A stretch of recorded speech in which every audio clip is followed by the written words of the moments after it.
Hi, my name is Tori Cohen, and today we're discussing racial attitudes towards Middle Eastern Americans in light of the 9/11 attacks. What kind of racial tensions existed before 9/11, specifically in respect to Middle Eastern Americans?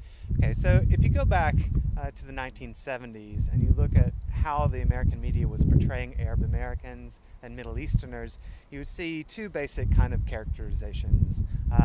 One, they were portrayed as terrorists, or they were portrayed as kind of crude but rich sheikhs from the oil-producing regions of the Gulf. So this is interesting. Because before that period, before the 1970s, that certainly wasn't the case, right?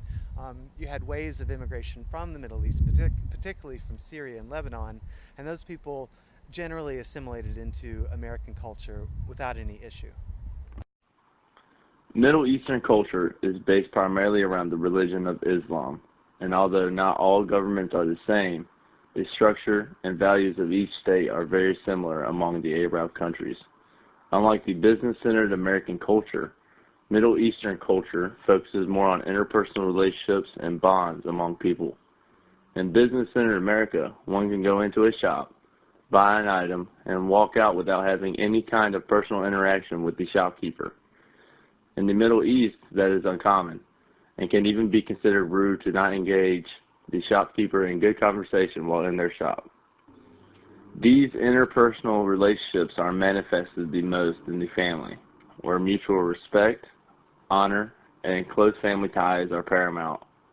The family structure is often a conservative one, where the father is the provider and the mother is in charge of the household and raising her children.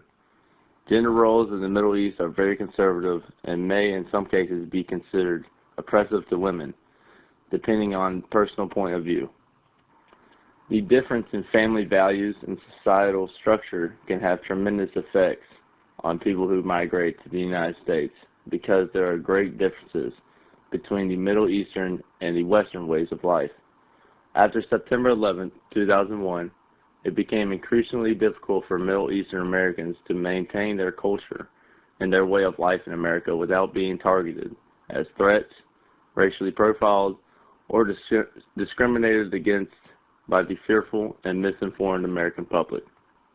Even though the extremists who carry out acts of terrorism are among a very small group of Middle Eastern citizens who make up only approximately 7% of the Middle Eastern Muslim population, the American public has adopted an incorrect mentality that all Middle Eastern Americans have the same extremist beliefs and therefore should be considered dangerous, which is not true.